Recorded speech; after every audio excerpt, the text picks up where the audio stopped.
요즘 농촌에서는 화상병에 대한 걱정이 많습니다. 과일의 구제역으로 불리는 이 화상병은 나뭇가지와 잎이며 열매가 모두 불탄 것처럼 변하는 전염병입니다.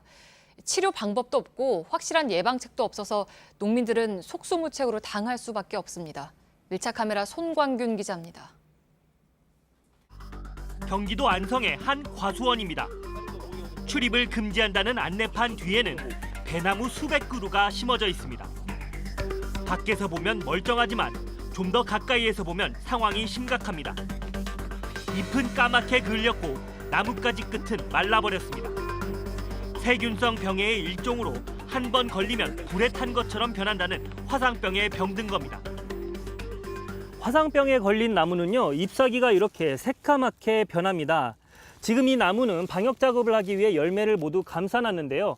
앞으로는 이 나무를 뿌리채 뽑은 뒤에 땅을 파내고 나무를 묻는 절차를 남겨두고 있습니다. 화상병은 주변으로 빠르게 퍼지는데 아직 감염 방식이나 예방법이 확인되지 않아 메모라는 수밖에 없습니다. 재작년에 이미 과수원 절반을 묻어버린 농민은 허탈해합니다.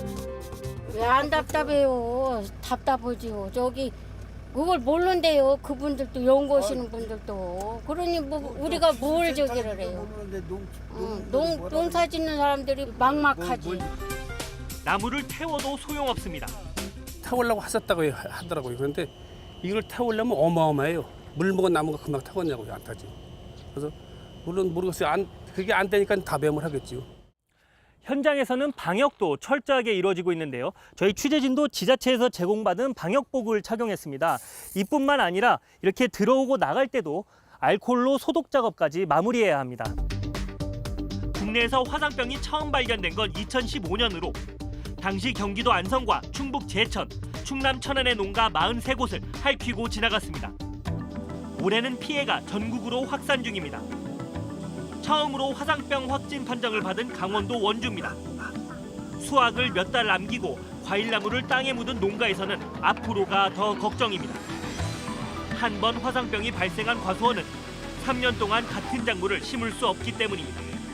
화상병이라고 딱 판정이 됐을 때는 세상이 다 끝났지. 이게 1, 2년에 이게 수확이 되는 것도 아니고 최하 6년, 7년이 돼야지만 수확을 못해요.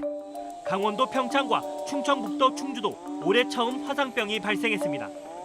현재까지 메모를 진행했거나 해야 하는 농가는 전국 44곳으로 합치면 여의도 면적의 8분의 1에 달합니다. 전문가들은 완벽한 예방법을 아직은 찾기 어렵다고 말합니다. 추적하기가 기술적으로 굉장히 어렵다는 거죠. 거의 불가능에 가까울 정도로. 그게 꼭 우리나라뿐만 아니라 다른 나라도 마찬가지라는 겁니다. 농촌진흥청은 확산 속도를 최대한 늦추기 위해서는 화생병 의심 농가에 재빠른 신고가 필요하다고 밝혔습니다.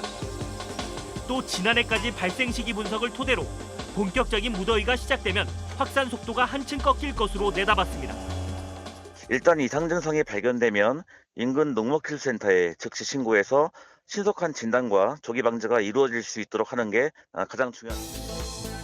수십 년 넘게 사과나무를 키우던 이곳에서 앞으로 최소 3년 동안은 사과를 심을 수 없습니다. 근본적인 원인을 규명하지 못한다면 전국 과수농가의 공포와 불안은 앞으로 계속될 수밖에 없을 겁니다. 밀착 카메라 손광균입니다.